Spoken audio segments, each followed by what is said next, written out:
प्यारे देशवासियों, नमस्कार।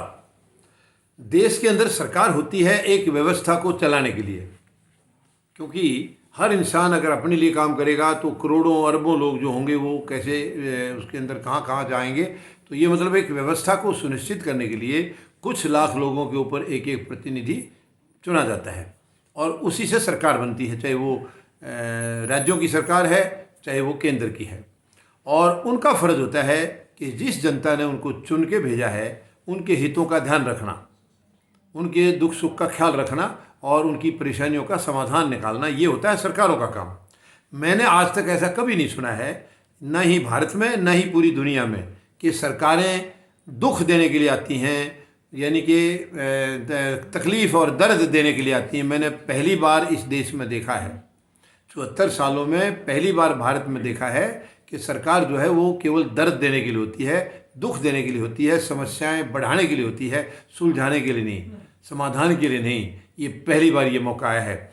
अब जैसे आप सब देख रहे हैं कि 3 कृषि कानून सरकार ने किसानों को दिए थे और ये धोखा दे करके दिए थे कि हम आपकी आय दुगनी कर रहे हैं। और जब किसानों को पता लगा इनका, तो उसमें आय दुगनी नहीं है, आय आधी भी नहीं रह रही है और उनकी सब कुछ बर्बाद हो रहा है, यानी ज़मीनें उनकी ख़त्म हो रही हैं, उनके हाथ से निकल रही हैं। ऐसी घिनौनी हरकत सरकार ने, यानी कि अब इसको सरकार को क्या कहेंगे? क्या ये देश हित की सरकार है? और उसके खिलाफ किसानों ने पहले पंजाब हरियाणा में आंदोलन किया 2-2.5 महीने तक, किसी ने सुना नहीं है। उसके बाद किसान वहाँ से पंजाब से निकल लिए, हरियाणा से होते हुए और उत्तर प्रदेश से, सब के सब दिल्ली की तरफ कूच कर गए कि दिल्ली में पार्लियामेंट के कहीं नज़दीक जाकर बैठेंगे, रामलीला मैदान या जंतर मंतर, और वहाँ से शायद सरकार को हमारी आवाज़ जल्दी सुनेगी। और उस चलते चलते प्रकरण में जब दिल्ली के चारों तरफ किसान पहुँचे, उनको वहीं रोक दिया गया, दिल्ली के अंदर नहीं घुसने दिया। और वहाँ पर बैठे हुए, यानी कि कितनी दुख की बात है, सरकार इतनी गैर जिम्मेदार है कि 338 दिन से किसान दिल्ली के चारों तरफ बैठे हैं। 338 दिन से, यानी कि 11 महीने से भी 8 दिन ज़्यादा हो चुके हैं, 12वां महीना, यानी कि 1 साल होने वाला है। और सरकार को लिहाज नहीं आ रहा है बिल्कुल भी। इतनी गैर जिम्मेदार है, इतनी असंवैधानिक है ये सरकार। इतनी गैर जिम्मेदार सरकार हमने आज तक कभी नहीं देखी है इस देश में। चाहे कैसी भी सरकार होगी, कोई निकम्मी भी रही होगी, लेकिन इनसे खतरनाक कोई नहीं रही है। इनसे भयानक, इनसे डरावना रूप कभी भी किसी सरकार ने नहीं अख्तियार किया है। आज ये बिल्कुल देश को बर्बाद करने पर तुले हुए हैं। या गरीब और मजदूर का तो जीना दूभर हो गया है, उनको 2 वक्त की रोटी नसीब नहीं हो रही है। बहुत ही शर्म की बात है। और जो किसान लड़ाई लड़ रहा है, ये जो 3 जो कानून बनाए थे, वो 3 कानून नहीं है, वो 3 बर्बादी के कानून है। एक्चुअली ये 3 कृषि कानून नहीं है, ये किसान को गुलाम बनाने के हैं, ये उद्योग घरानों को आबाद करने के कानून हैं। और इसके अंदर केवल किसान का नुकसान नहीं है, किसान से ज़्यादा गरीब और मजदूर का नुकसान है। गरीब और मजदूर के लिए किसान खुद हड़ताल पर बैठा है और आज 140 करोड़ लोग, तकरीबन मैक्सिमम लोग किसान के साथ हैं, कुछ अंधभक्तों को छोड़ करके, क्योंकि उनकी अंधभक्तों की यहाँ से रोजी रोटी चल रही है, इस सरकार से उनकी रोजी रोटी चल रही है। इनके आपस के जो है ना एक मिली भगत है। केवल वो अंधभक्त जो है ना वो किसानों के साथ नहीं है, बाकी पूरा देश किसानों के साथ खड़ा है, क्योंकि सबको मालूम है केवल किसान एक ऐसा वर्ग है। अब आप देख लीजिए, आप उदाहरण है ये, 7.25 साल में सब कुछ बर्बाद कर दिया इस सरकार ने, सब कुछ, सारी संवैधानिक एजेंसियां, संस्थाएं बेच दी। किसी भी वर्ग ने आवाज़ नहीं उठाई, किसी भी वर्ग ने। पढ़े लिखे लोग भी हैं, मजबूत हैं, सब कुछ हैं, लेकिन सरकार की गलत नीति के खिलाफ किसी ने आवाज़ नहीं उठाई। जैसे ही किसान के ऊपर प्रहार किया तो किसान तुरंत सीना तान के खड़े हो गए। तो ये पहला वर्ग है जिसने इस सरकार की मानसिकता के खिलाफ आवाज़ उठाई है और इसके खिलाफ खड़े हुए हैं। और वो खड़े हुए आज 338 दिन हो चुके हैं। 338 दिन से किसान लगातार आंदोलन कर रहे हैं। सरकार को आज तक भी जिम्मेवारी का एहसास नहीं हुआ है कि इनकी जिम्मेवारी क्या है, किसानों के प्रति इनके फ़र्ज क्या हैं, आज तक भी ये समझे नहीं है। इनका धर्म क्या है, देशवासियों के प्रति या किसान के प्रति या गरीब और मजदूर के प्रति इनकी क्या जिम्मेवारियां हैं, ये सरकार के आसपास भी नहीं है। ये कितनी शर्म की बात है, कितने दुख की बात है कि इतनी गैर जिम्मेदार सरकार आज हमारे देश को नसीब हुई है पिछले 7.25 साल से। अब किसान लगातार, यानी कि इधर पीछे कुछ सुप्रीम कोर्ट की तरफ से भी कुछ आदेश आए थे रास्तों के बारे में।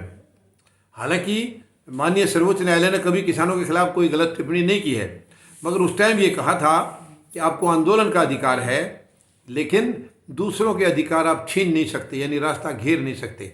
जबकि सरकार के पास जो सरकार ने जो अपना जो हल्फनामा दिया था उसके अंदर गलत आंकड़े दिए गए थे।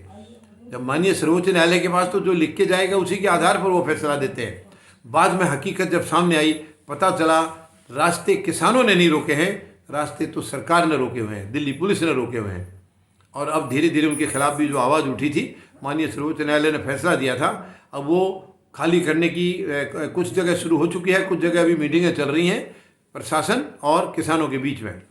तो जैसे ही ये सब हो जाएगा, हालांकि माननीय न्यायालय ने दिसंबर की डेट दे रखी है, मगर ये उम्मीद है पूरी, हमें शायद इसी महीने, ये 2-3 दिन बचे हैं, इसी दौरान में शायद ये रास्ते खुल सकते हैं, ऐसी उम्मीद है।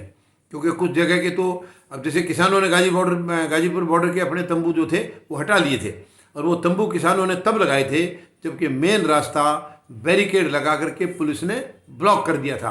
वहाँ तो सरिये भी गाड़े गए थे, कीले भी गाड़े गए थे, तो इसलिए जो बची हुई जगह सामने थी, क्योंकि वहाँ से कोई ट्रैफिक तो आ नहीं सकता, तो इसलिए किसानों ने वहाँ तंबू लगाए थे। किसानों ने किसी का रास्ता नहीं रोका था। अब जैसे ही माननीय सर्वोच्च न्यायालय का फैसला हुआ है तो किसानों ने अपने तंबू वहाँ से हटा दिए, लेकिन अभी तक जो बैरिकेड थे पुलिस के वो अभी तक नहीं हटे थे। अब उनकी हलचल शुरू हुई है, 2 दिन से बातचीत शुरू हुई है, और अब शायद उम्मीद है 1 या 2 दिन के अंदर ये रास्ते मतलब खुल जाएंगे, जो बैरिकेड लगाए हैं वो शायद खुल जाएंगे। तो आम जनता को जो अभी असुविधाएँ हो रही हैं वो उनका समाधान हो जाएगा। एक बार रास्ते के एक तरफ के रास्ते खुले रहेंगे तो लोगों का आना जाना उससे चलता रहेगा। तो सवाल है सबसे बड़ा कि क्या ये सरकार इस देश के हित में है? क्योंकि जो सरकार किसान के हित में नहीं है वो बाकी किसी के हित में हो ही नहीं सकती है। ये बहुत ही शर्म की बात है, दुख की बात है इस देश के लिए। लेकिन अब मुझे भरोसा है, पूरा का पूरा भरोसा है कि अब ये धीरे धीरे सरकार को मैसेज चला गया है, धीरे धीरे उनके पास ये बातें जाने लगी हैं कि किसान किसी भी हालत में कमज़ोर नहीं पड़ेगा। आप जो साजिश करने की सोच रहे हैं, जितनी मर्जी साजिश, बहुत साजिश कर भी ली हैं, 11 महीने के दौरान सरकार ने कई साजिशें की हैं, लेकिन किसान मजबूती से डटा है और लगातार मजबूत होता जा रहा है। आंदोलन कभी भी कमज़ोर नहीं पड़ा है, जबकि सरकार की मंशा है आंदोलन को तोड़ा जाए, कमज़ोर किया जाए, ताकि किसान यहाँ से उड़ जाए। लेकिन किसान, जितनी सरकार साजिश कर रही है उतने किसान मजबूत हो रहे हैं, तो किसान कमज़ोर पड़ने वाला नहीं है। मैं चेतावनी देता हूँ सरकार को, आप किसी न किसी दिन आप ही को झुकना होगा। किसान नहीं झुकता कभी भी, क्योंकि किसान ऐसा कोई काम नहीं करता जो उसे नीचा देखना पड़े या उसको कोई किसी के सामने जवाबदेह होना पड़े। किसान कभी ऐसा काम नहीं करता, पूरे देश का पेट भरता है, इसलिए वो देश की सारी सिस्टम को और समस्याओं को सबको अच्छी तरह से समझता है। तो ये जो भी नालायकी हो रही है ये केवल सरकार की तरफ से हो रही है, सरकार की तरफ से। और इनके जो चहेते हैं 3 उद्योग घराने, बस इनकी मिली भगत है। ये सरकार एक्चुअली ये प्रधानमंत्री महोदय नहीं चला रहे हैं, सरकार को उद्योग घराने चला रहे हैं, 3 उद्योग घराने, बाकी सारे नहीं, केवल 3 उद्योग घराने चला रहे हैं। यानी कि मुकेश अंबानी, अनिल अंबानी और गौतम अडानी, ये 3 चला रहे हैं। तो 3 वो गुजराती हैं जो हमारे यहाँ गुजराती हैं, 2 प्रधानमंत्री महोदय और गृह मंत्री। ये 5 आदमी आज देश को बर्बाद करने पर तुले हुए हैं। ये बहुत ही शर्म की बात है।